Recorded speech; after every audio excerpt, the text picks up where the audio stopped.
All right, so for this video, I'm going to talk about the Senses Initiated Lucid Dream Technique, or SSILD, right? This is a lucid dream technique that I've had a lot of success with recently.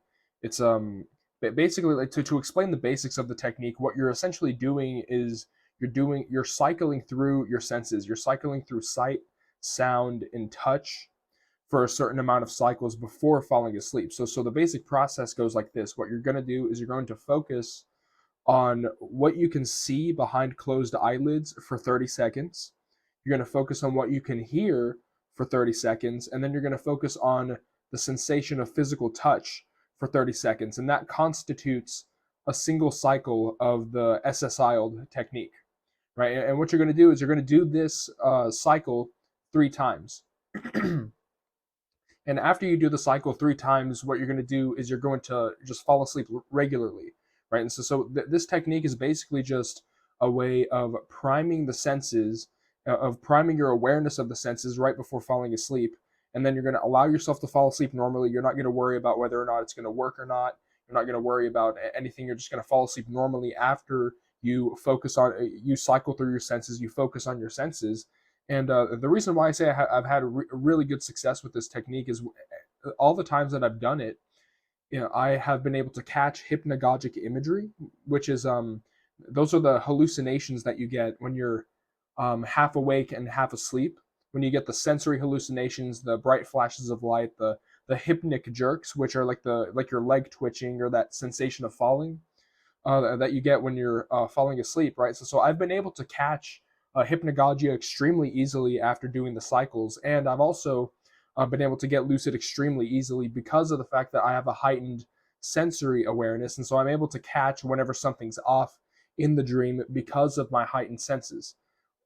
And excuse me, and this is a thing that is a real like sort of revelation to me, which is that like the awareness of the senses has a lot more to do with awareness in the dream than I previously thought. I used to always do like mental imagery techniques, or I always used to just like hyper focus and give myself insomnia.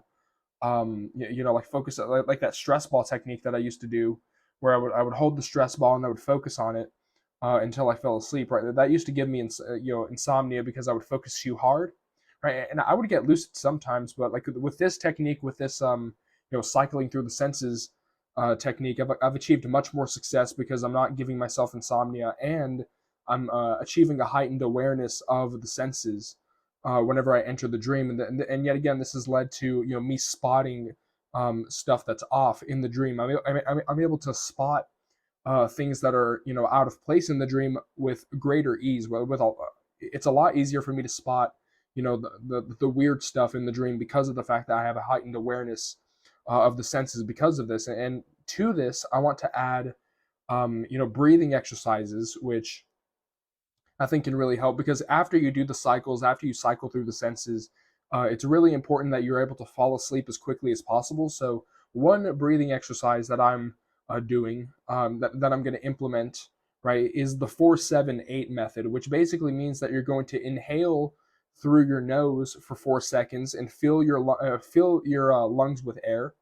You're going to hold your breath for 7 seconds, and then you're going to exhale through your mouth with loosely parted lips. You're going to exhale through your mouth for 8 seconds, right? And that's a cycle of the 4-7-8 breathing method. And this is a breathing exercise that is proven to increase relaxation, to reduce stress, and to actually, and because of that, it helps you fall asleep faster. Right, so if you couple, like if you do the sensory cycles, if you focus on sight, sound, touch, each for 30 seconds, and then after that you do the 4-7-8 breathing method. You inhale for 4 seconds, hold your breath for 7 seconds, and then exhale for 8 seconds. If you do a certain amount of cycles of that, let's say 3 cycles of the breathing method, then you're going to physically, not only are you going to prime your senses with SSIL, but you're also going to physically relax your body with the 4-7-8 breathing method, and so you're going to fall asleep quickly right after you prime your senses. And this is really great because you're not giving yourself insomnia and hyper focusing, and you're worried about whether or not the technique is going to work, because that's actually very bad for lucid dreaming. Even though I have gotten lucid with the stress ball method in the past, which I have videos on, even though I have gotten lucid with that, it's something that does give me a lot more insomnia than I wish. And even though it has worked in the past, I am looking at this method because it's proven to be very effective in the short time that I've looked into it. But yeah, coupling SSILD with breathing exercises, it was a really great way to get lucid. It's a really great way to sort of ritualize your lucid dream practice. You're doing a set amount of work, and then you're allowing yourself to fall asleep normally, which is really good.